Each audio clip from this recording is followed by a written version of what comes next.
The Global Latin Factor Podcast.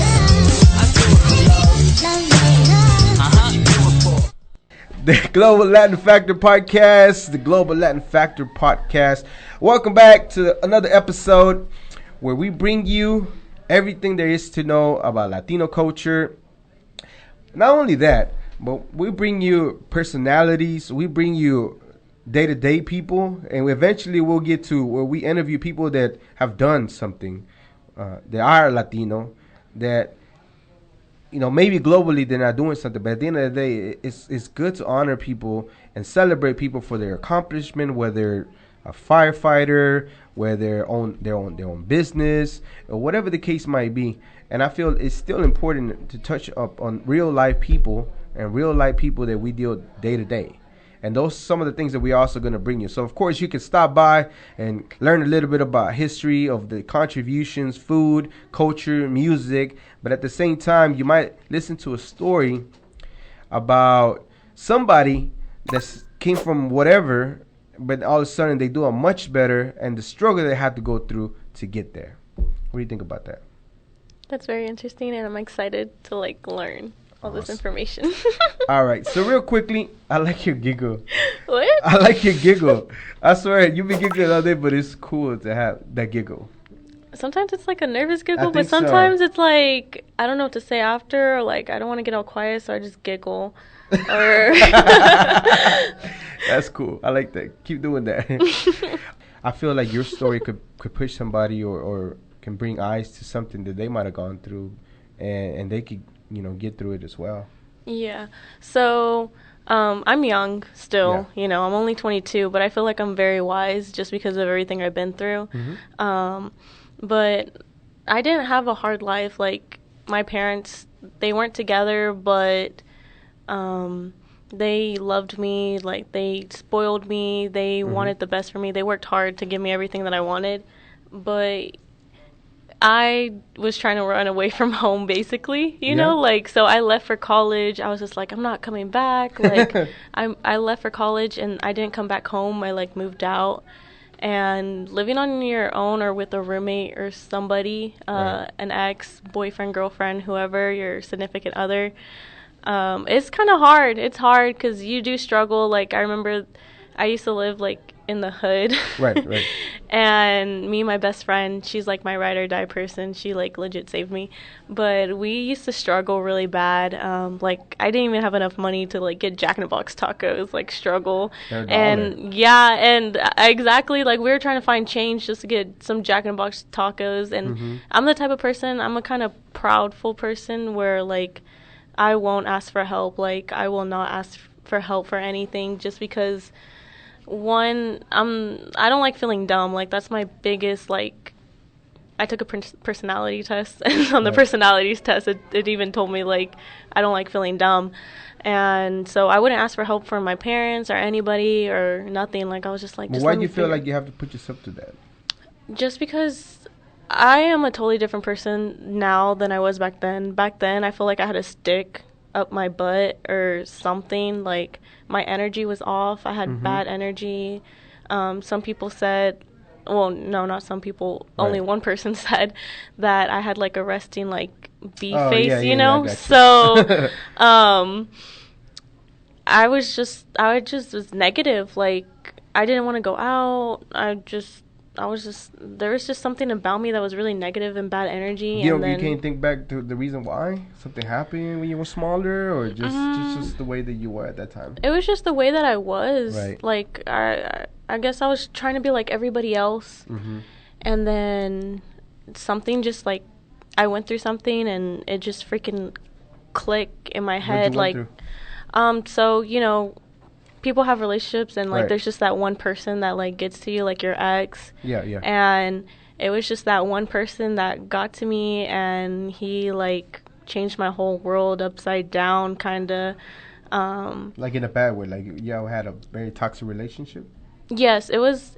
But now that I went through it, and right after the breakup, I realized it wasn't just him. I don't talk bad on him at all. He's a good person. Mm-hmm. I don't talk bad on him or anything, because it's both ways. It's right. two people in a relationship, and I messed up in the beginning. Like, I know that now, looking back at everything, like, I messed up in the beginning, and he was the sweetest person ever to me. And then after I messed up, he just didn't respect me anymore after that. So then that's where it went, like, all downhill, and, cheating and other stuff. But I'm not saying, like, I was the perfect girlfriend. Like, now I know how to be better for, like, a next relationship or whatever. I'm going to treat that person right. Like, I'm going to be loyal. I'm not, like, just treat them right, because you want to treat people how you want to be treated, or you treat people how you want to be treated. And now I know. But I don't talk bad on him or anything. I don't regret any of the decisions that I made with him or what happened in the relationship, just because I learned that it was a life lesson, and it's just a learning experience, and everything happens for a reason. And just letting, like, I have love for him, but I'm not in love with him. Like, he's always going to have a special part of my heart, just because I've only had 2 boyfriends ever my whole life. And he's probably, like, he's the only boyfriend that I ever, like loved. I can actually say that. And he knows it, and he knows that he put me through some tough stuff also, and he probably thinks about it or, like, regrets it now, but it's just a learning experience. But even through that, like, at the same time, like, now that it's over, even though at that time it felt bad, like, it was real weird. At the same time, you get to feel, and that's what my brother and I were talking about, like people forget, like, a lot of the times, like, it's not that comfortable. It doesn't feel good. But let it marinate for a little bit, and it's not gonna last forever. Yeah, no, it goes away. It does go away, like, for sure. In the beginning, it hurts. Like, I was so emotional. I would cry my eyes out. Like, I would try and do anything to see him or try to talk to him or, like, figure out where he's at and, like, be kind of crazy, but then you gotta, like, oh wait, what am I doing? Like, no, like, I gotta move on. I gotta do my own thing. I gotta figure out who I am. And that's where, like, it all started, like, where to figure out who you are. Like, I cut my hair, I got tattoos, I went out, I did so much crazy stuff, I traveled. And it just made me have life experiences to, like, learn and figure out who I was and what's the style that I like, because I was trying to be like all the other girls that were trying to be alike, like the basic girls. And it's okay to stand out and be different and dye your hair, get tattoos, like whoever you want to like, and everything's going to be okay, like, because that's just you. Like, don't listen to anybody else. You be you. Figure out who you are. But because of the experience at this other side, now that you're here, like, it's just totally somebody different, right, compared to where you were back then. Yes, like, my best friend, she even tells me, she's just like, yeah, you're such a different person now. Like, I remember when I first met you, honestly, I didn't even like you. Like, I thought, yeah, my best friend, like, she did not. Stuck up? Yeah, yes, she thought that, and she thought that I was stupid. Like, she thought I was stupid just because I was really naive also growing up. So you were sheltered? Yes, my mom. No, my mom. My mom sheltered me. My mom is that like... That way you were rebelling and cut your hair, right? You're like, here you go, Mom. Take this. Yeah, yes and no. She knew, but it's just my style, like, growing up and figuring out what I like and stuff. It's just my style, but she does not like it. But yes, it was rebelling. But my mom was super sheltering me, like, hovered, worries so much. Even now that I'm older, she still worries so much. Oh, it's for life. You ain't getting rid of that. Yeah, no. Even if I'm in my 30s and my mom still, I put her to, I'm the oldest, but I act sometimes like I'm like the little one. Like, I ask stupid stuff.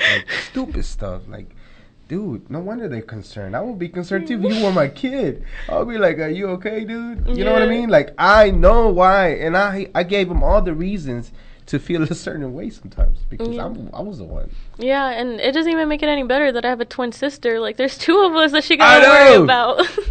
Oh my goodness, yeah, and you have a tattoo, the same arm? A tattoo, the same arm, everything. And she don't even like needles. I don't even know how she got a tattoo.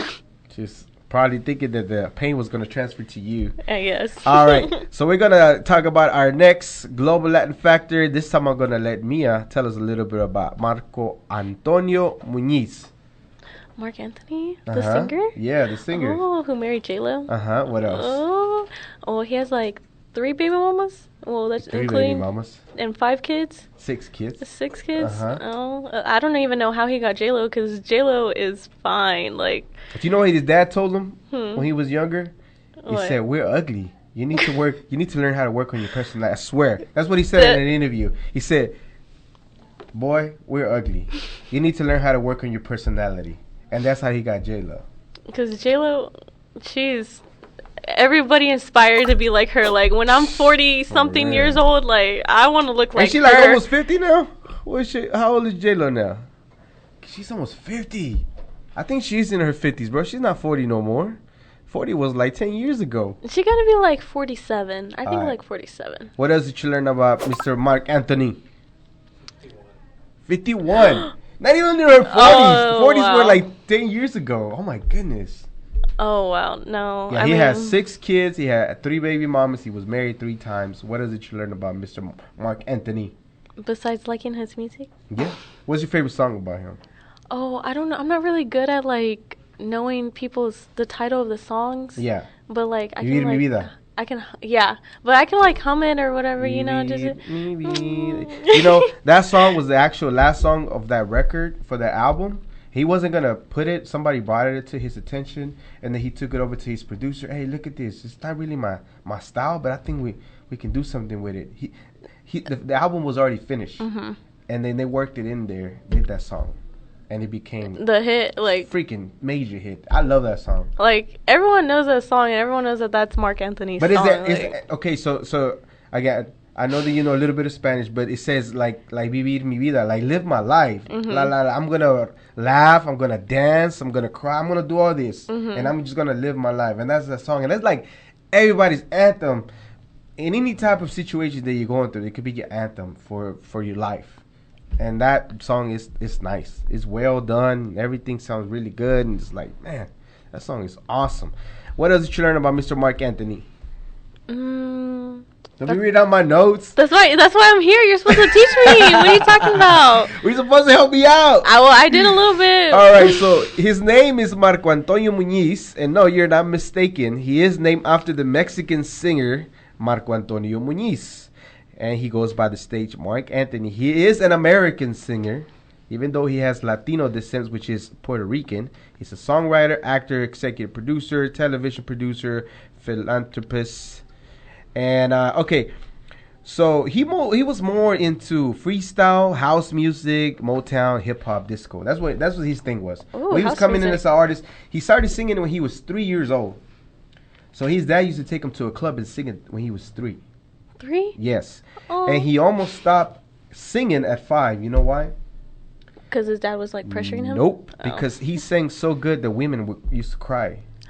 So at 5 years old, if you're singing and you see people cry, you're really like, I don't want to make them cry. But there were kind of joy because the way that he was singing was so beautiful that you just can't help but, like, it takes some kind of talent to have you sing and then project like tears to your eyes. So grown people. Especially at 5 years old. You He know, was and probably that- like a cute little kid just Exactly. singing his little heart out. And that's exactly what he was saying. Like, I don't want to do this, man. And then his dad is trying to take it. No, it's not a bad thing. They're just emotionally, they're happy. That's how They're connecting with you. Exactly. But at 5 years old, like, you see him crying. I'm like, okay, what the hell's going on with y'all? Oh, you are scaring me.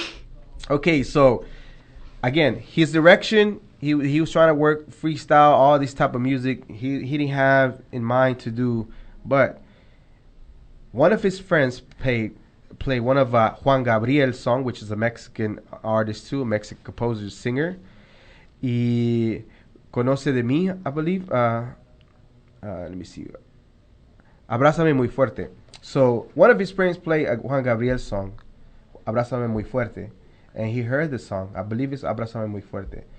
And for whatever reason, he said he saw lights and all kinds of stuff, and he had the urge to record that song. So he got out the phone, called his manager. He said, "I need to record this song." Like, but it's already Juan Gabriel's song. Like, okay, well, we just make a salsa. And he never done salsa. He was around it, but his thing was other stuff. He wanted to do house music and all that. And then they went ahead and did that song in salsa. And then that's from that moment when he decided, when he listened to that song, and whatever grew in his heart to say, this is what's gonna be what I'm gonna do.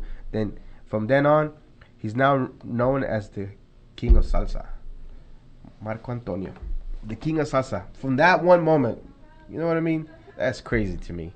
That one song, Mexican song too, and all of a sudden you just become what you are. And he had a lot of hate for people that were like purists, salsa purists, because a lot of the typical salsa like elements that he had, the clave and all this, that he wasn't using them. You know, him and his producer were just so naive about salsa. They didn't know like how it go, but you know, they had this thing like, okay, well, we don't know, but we're still gonna do it. You know, no matter what, we're still gonna go ahead and get to it, and we did. What do you think about that? I mean, all I think about is like his dance moves. You know how to salsa? I'm a good follower. Like, I love dancing. Like, I'm being so serious. I love to dance.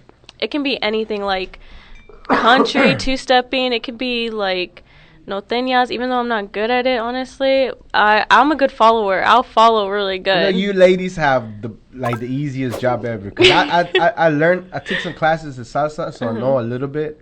But it's so much easier to just be led than to lead in salsa or just any dancing. It's hard. And I see why it's a difficult thing to do, like being able to be salsa. Okay, so he got a lot of criticism. So he was born in New York. So he's from New York. He's American.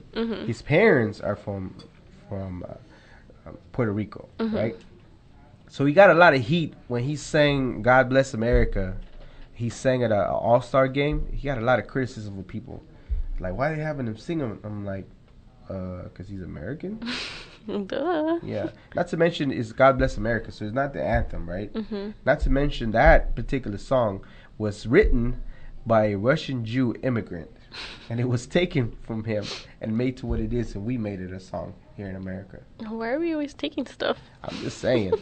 Why would we want to be mad at the guy, an American guy that doesn't, to certain people's ignorance, doesn't fit the mold of what an American should be? But man, we're everything. We're everything. We're all kinds of colors. Everything under the rainbow. You know what? I feel like the only way that we're gonna be unified is that, like that if we ever get attacked by aliens.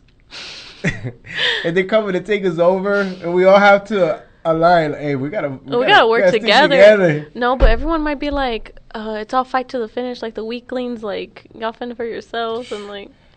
I'm telling you, Latinos, they can get down. We're gonna discuss about some war heroes here in the U.S. and different things like that. Cause we can get down. We throw down. We ain't going. We're not ready. We take up a fight. We're not fighting. The weakest link. We're not. And certain people are just not gonna make it, no matter how many guns you have. I'm sorry. If you don't know how to survive, you're just not gonna make it. He has Grammys for days. 6-time Latin Grammy winner, sold over how many million of records do you think? 12. You looked at my screen. I'm gonna turn my screen this way. 12 million records all around the world. He rich. 12 million records all around the world. Oh yeah, he rich. Oh, he does well for himself. Well, he does got 6 kids. So child support be up the behind. He got twins. Huh? Yeah, he does got twins. With J-Lo, right? Yeah, look at that. What else did you learn about Mr. Marc Anthony? Nothing more? Nothing really. Man, I'm just obsessed with J-Lo. Why? Why is that? We can do her one of these days. Because it's Jenny from the block. What do you mean? But she got her starts by doing Selena. Yeah. No, she was, before Selena, she was on that one show, the Superfly Girls or whatever the... Nobody knew her from there. But she was a dancer on there. You haven't seen that movie called Mi Familia? No. Yep, she was in that movie too. Little small thing part that she did. It was it's a story about people, a Mexican family moving into California, migrating over, and she was part of that movie. A small little piece, but it was like, a lot of people like that movie, Mexicans, because they can relate to it. A lot of people passing over.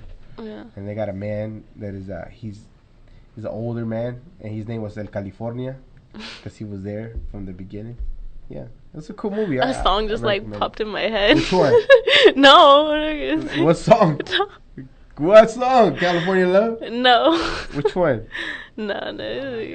No, you gotta say it now. No. Why not? No, because it's like a corrido song. ¿Cuál? I just know how to spell it out, and I just know the beginning of the song. But like, I can sing the song whenever the song is on the radio, or like not on the radio, but whenever I have it in my playlist playing. You can't sing it right now? No. No, why not? Don't be shy. Oh, I can't. Don't sing. be shy. Somebody you want to hear it? I know you want to hear it, right? Go ahead. No. ¿Cómo va? No, I can like hum it. It's like. Dun, dun, dun, dun, dun. That's it. That's all I got. I know exactly what song you're talking about. So there you have it, Mr. Marc Anthony, named after a Marc Anthony Muniz, a famous singer, American, from Puerto Rican family. So that's another thing that trips me out, right? So Puerto Ricans are Americans, right? So technically, even if he was born in Puerto Rico, he would still be American, and they still gave him hell for singing, even though he was born here. Oh my goodness, people are so, you know what I'm saying? I just like, aliens, come over here, just link us together, let us be one. You know what I mean? And the weakest linked shall not make it. All right. Any other final thoughts? Would you name your kid after like a famous artist like that? So, I was telling Carlos that I watched this movie called Captain Fantastic, and I recommend it because it's pretty cool. So the dad and the mom raised their kids very different way than everybody else, which I kind of liked certain ways that they were raising them. But they said that their kid was so unique that they gave them unique names, not like a John, not like a Jose, none of that. Just they made up their names because they were so unique. Like, 'cause it is true, you are unique. One in 7 billion people. I mean, again, I know the odds are different, but still, 1 in 7. You're one of 7 million people. You're just so unique. You don't even realize it, you know. And then everybody wants to copy everybody, look cookie cut, just like the same thing. Like, why? Yeah. Imagine everybody was the same. It would be boring. Everybody was the same color. It would be so boring, you know. Yeah, it would be boring. It would be very boring. But what's with like guys like naming like their daughters after like their movie crush girl or like famous girl crush That's or whatever? Weird. They have mommy issues or something. They have to have. Come on, no way. You wouldn't name your kid after something I would famous? name her a unique name. I already have my daughter's name picked out. What is it? I can't tell you. Oh, okay. You might steal it. What? Yeah, I can't tell you. But I do already have it picked out. That's good. Yeah. What about you? Oh no, I don't know if kids are in my future. Okay. Well, I have a kid in my future one day, a baby girl, and I already have her name picked out. What if you have a boy? I'll have to work on that name. It'll have to be a different name. So I haven't seen a boy yet, so I'm thinking more of a girl. But eventually, if a boy comes around, then I'll have to. So I'll have an alternative name. Guys want girls. I mean, yeah, guys want girls, but they low-key want a boy also. I don't know, daddy girl, like, it's just a daddy's girl thing, right? Like, I don't know. All I know is that I'll have a name picked out for a girl for whatever reason. I just know that I have that. Now, I haven't thought of a little boy, so maybe it's not. But if so happen to be, then I will adjust. He won't be nameless. He will be named unique, not like nothing else. one of a kind. Pamphilo. What? Real strong Mexican name. Oh. All right, this is the Global Latin Factor Podcast. Thank you very much for checking out another episode. Again, follow us on all social media. And we will have the link to some of the merch also on the description of certain items. And again, we appreciate you very much. This is your stop to learn about Latino culture. We bring you personalities. We bring you people that made a difference in the world. We bring you food, music, and everything else in between. Until the next episode, I'm Crispy Valentina, and this is